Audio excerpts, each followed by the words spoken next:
오늘 우리가 함께 나누실 말씀은 마태복음 3장 13절에서 17절까지의 말씀입니다. 마태복음 3장 13절부터 17절까지의 말씀 우리 함께 합독하시겠습니다. 이때 예수께서 갈릴리로부터 요단강에 이르러 요한에게 세례를 받으려 하시니 요한이 말려 이르되 내가 당신에게 세례를 받아야 할 터인데 당신이 내게로 오시나이까. 예수께서 대답하여 이르시되 이제 허락하라. 우리가 이와 같이 하여 모든 의를 이루는 것이 합당하니라 하시니 이에 요한이 허락하는지라. 예수께서 세례를 받으시고 곧 물에서 나오실새 하늘이 열리고 하나님의 성령이 비둘기같이 내려 자기 위에 임하심을 보시더니 하늘로부터 소리가 있어 말씀하시되 이는 내 사랑하는 아들이요 내 기뻐하는 자라 하시니라. 아멘. 할렐루야. 세례 요한의 등장은 그 예수님이 오실 때까지, 그러니까 메시아가 이 땅에 오실 때까지 그 길을 예비하는 사명을 맡은 자로서의 모습으로 우리에게 등장하게 됩니다. 세례 요한이 이 광야에서 하나님께서 보내실 메시아가 오실 길을 예비하면서 했던 일이 뭐냐면 광야에서 외치는 자의 소리가 되었던 겁니다. 광야에 사람이 있을까요, 없을까요, 여러분?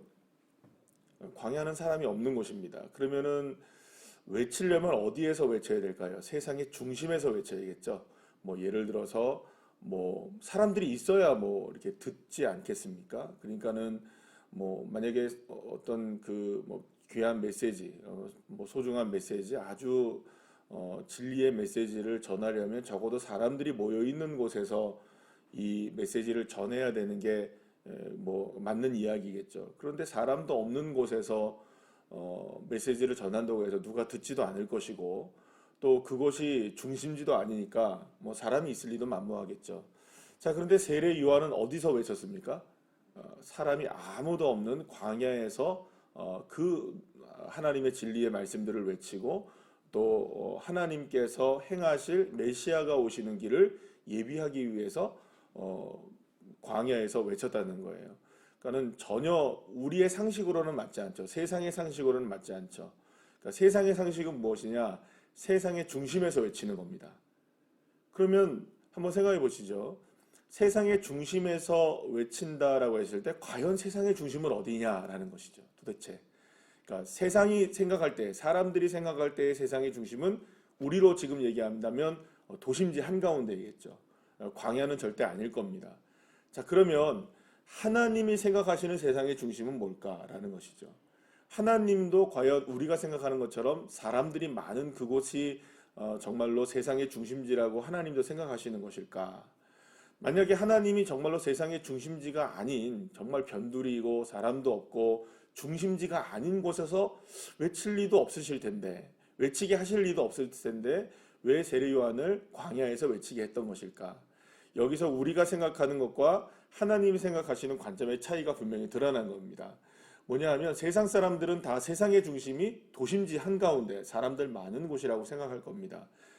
그런데 하나님은 어디가 중심이라고 생각했을까요? 사람의 많고 적음을 하나님이 생각하지 않으셨던 겁니다. 그곳이 광야이든 어디이든 외치는 자가 있는 그곳이 뭡니까? 세상의 중심지가 되었던 것이죠. 그러니까 세례 요한이 지금 광야에서 외쳤다는 것은 광야가 무엇이라는 걸까요? 세상의 중심이었다는 겁니다. 그러니까 세상보다는 무엇의 중심이라고 보면 정확할까요? 하나님 나라의 중심이었다. 그러면 여러분 우리가 한번 생각해 보면 하나님 나라의 중심이 중심일까요? 세상의 중심이 중심일까요? 세상은 세상의 중심이 중심이라고 생각하지만 적어도 하나님은 하나님의 나라가 중심인 곳이 중심인 겁니다. 그런데 그곳에서 지금 누가 외치고 있는 걸까요? 세례 요한이 외치고 있었고 그곳은 다른 곳이 아니라 도심지 한가운데가 아니라 어디였다는 말입니까? 광야였다는 겁니다.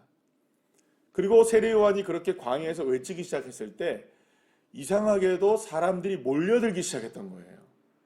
광야는 사람들이 몰려드는 곳입니까? 아닙니까? 아니죠. 절대로 사람들이 흩어지는 곳이고 숨어버리는 곳이지 절대로 사람들이 몰려들 수 있는 곳이 아닙니다. 왜냐하면 광야에서 살려면 적어도 세례 요한이 살았던 것처럼 메뚜기나 석청을 먹어야 살아가는 거거든요. 그리고 옷 한 벌도 제대로 나를 보호할 수 없는 곳이 어디입니까? 광야입니다. 또 맹수에게 내 생명을 드러내야만 하는, 그러니까 생명을 부지하기가 쉽지 않은 상황이 있는 곳이 바로 그 광야입니다. 낮에는 뜨거운 햇빛을 피할 수 있는 것도 없고 밤의 추위를 피할 수 있는 것도 없는 곳이 바로 광야입니다. 모든 것이 다 그냥 그대로 다 드러나는 곳이 광야입니다. 그런데 세례 요한이 광야에서 외쳤을 때 수많은 사람들이 세례 요한 앞으로 나왔어요. 그런데 무엇을 하기 위해 나왔느냐? 사람들이 회개하고 무엇을 받습니까? 세례 요한에게 세례를 받는 거예요. 그리고 세례 요한은 외칩니다. 회개하라고. 그리고 임박한 진노를 피하기 위하여서 이렇게 나오는 거 아니다. 진짜로 하나님 앞에 회개하고 세례를 받아라 하면서 막 사람들이 회개하기 시작하고 세례를 받기 시작하면서 광야에서 머무는 일들이 막 벌어지기 시작하는 거예요. 어느덧 세상의 중심은 도심지 한가운데에서 어디로 바뀌게 됩니까? 광야로 바뀌게 되고 수많은 사람들이 그곳에 몰려들기 시작했던 것이죠. 자, 그런데 그때 누가 나타나시느냐? 예수님도 그곳에 나타나신 거예요. 공식적으로 예수님이 이제 자신의 공생의 시작을 본격적으로 시작하는 것을 공식적으로 알리시기 위함이었는데, 자, 오늘 본문의 말씀에 보면은 예수님이 무엇을 받으십니까? 세례 요한에게 세례를 받으세요. 자, 그러면 우리 한번 생각해 보시죠. 예수님은 세례가 필요하신 분이십니까? 안 필요하신 분이십니까? 안 필요하신 분이십니다. 적어도 만약에 세례를 받으신다 하시더라도 세례 요한에게 세례를 받을 이유는 없죠. 본인이 스스로 주시든가 아니면은 안 받으셔도 되는 분이십니다. 왜냐하면 그분은 하나님의 아들이시고 하나님 본인이시기 때문에 절대로 세례를 받으실 분이 아니시죠. 그리고 오늘 그것을 16절 17절 말씀이 분명히 증명을 하죠. 세례를 받으셨을 때에 하나님이 성령이 임하시게 되고 또 거기에서 하늘에서 음성이 들립니다. 내 사랑하는 자이고 내 기뻐하는 자다. 이런 음성이 들릴 정도면은 세례 받으실 이유 별로 없는 겁니다. 그렇죠. 그런데 분명하게 예수님은 세례를 받으셔요. 그리고 받기를 원하셨어요. 그런데 이상한 점이 하나가 있습니다. 예수님이 뭐라고 얘기하시냐면 15절 말씀을 보시면 이렇게 얘기합니다. 예수님께서 이르시되 이제 허락하라. 세례를 내가 당신에게 받겠습니다 라고 세례 요한한테 말하자, 어떻게 내가 예수님께 세례를 받습니까? 내가 세례를 받아야 할 사람인데 내가 어떻게 세례를 베풉니까? 라고 이야기하자 예수님 뭐라고 얘기하십니까? 이제 허락하라 이렇게 얘기합니다. 이제 허락하라. 여러분, 그러니까 누구에게 허락을 구하는 것일까요? 지금 세례 요한에게 허락을 구하고 있는 거예요. 허락해 주세요. 허락하라라고 명령형으로 쓰이곤 있지만 생각해보면 나에게 세례를 베풀어 주셔야 합니다. 이렇게 얘기를 하고 있는 거예요. 세례를 허락해달라. 내가 받는 걸 허락해달라. 여러분, 예수님이 허락받아야 되실 분은 아니시죠? 허락받을 분이 아니신데도 불구하고 허락을 받고 구하고 있는 거예요. 그런데 거기다가 세례 요한이 또 뭐라고 합니까? 허락을 합니다. 그래서 세례가 베풀어지게 되는 거예요. 여기서 보면은 참 희한한 장면이 나오는 거예요. 세례 요한은 나는 그러지 못하겠습니다. 그러니까 허락해 주십시오. 그러면 또 허락하고 또 이렇게 세례를 받고 막 이렇게 되는 거예요.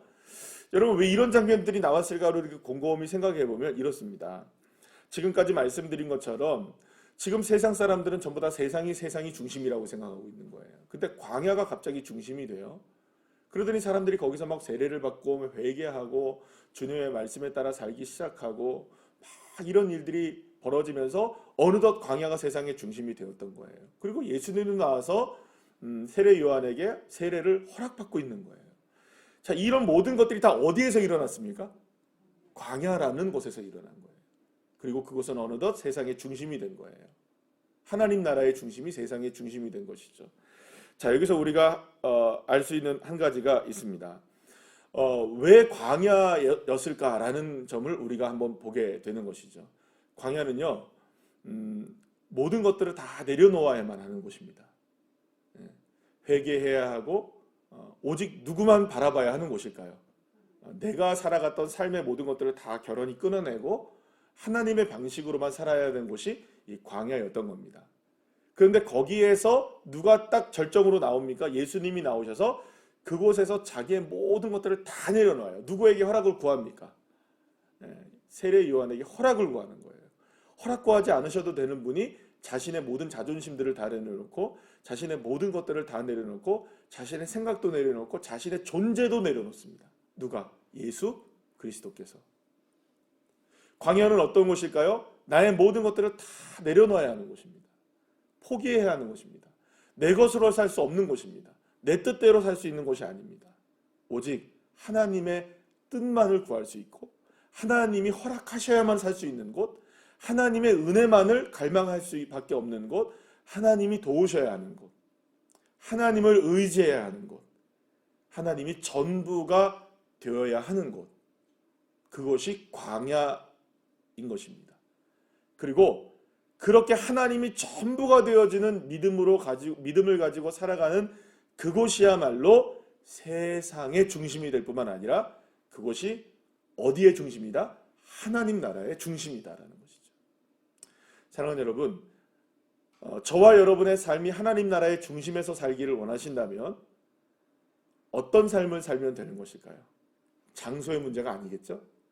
그것이 광야이든 그것이 도심지 한가운데든 사람이 많고 적은 데이든 아니면 환경적으로 본다면 상황적으로 본다면 우리가 성공적인 인생을 살든 아니면 우리가 실패한 인생을 살든 그곳에서 하나님의 주권을 인정하고 하나님을 인정하며 하나님을 바라보고 하나님이 전부가 되어지고 하나님이 모든 것이 되어지고 하나님만 의지할 수 있는 곳이라면 그곳이 바로 하나님 나라 중심이 되어지고 광야라 할지라도 그곳은 하나님이 다스리시는 놀라운 축복의 공간이 된다는 것입니다.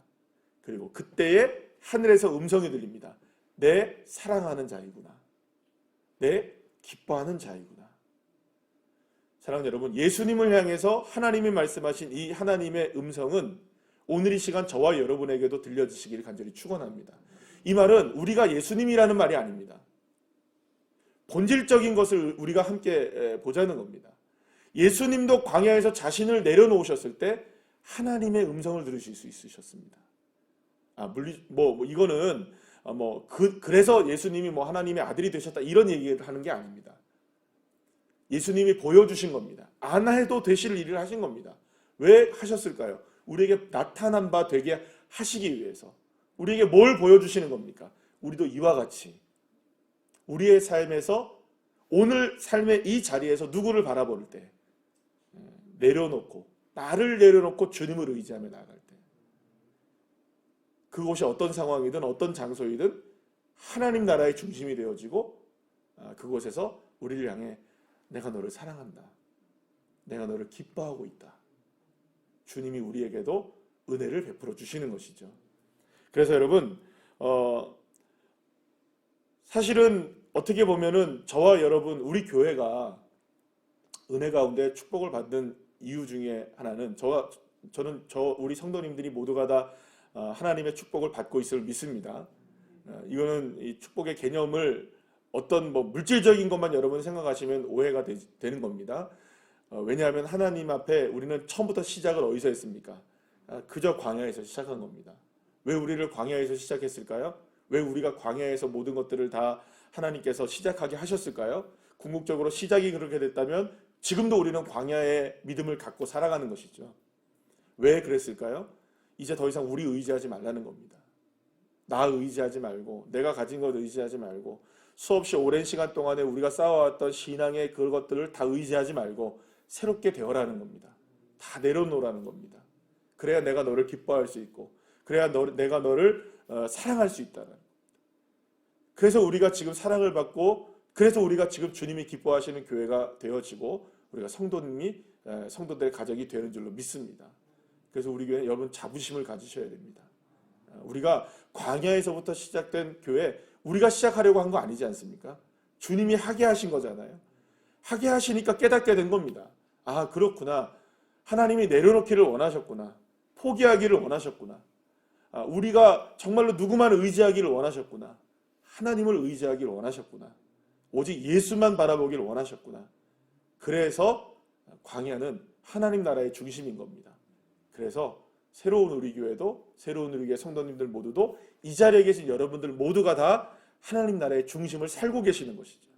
그리고 오늘 우리에게 필요한 것 딱 하나입니다. 내려놓는 그것이 광야이고, 내려놓는 그것이 하나님 나라이고, 내려놓을 때 하나님이 기뻐하시고 하나님의 사랑하는 자가 되는 겁니다.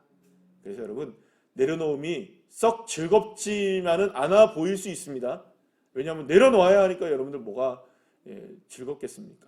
그러나 내려놓음이 기쁨이고, 내려놓으면 하나님이 역사하시고, 내려놓으면 주님이 일하시기 시작하십니다.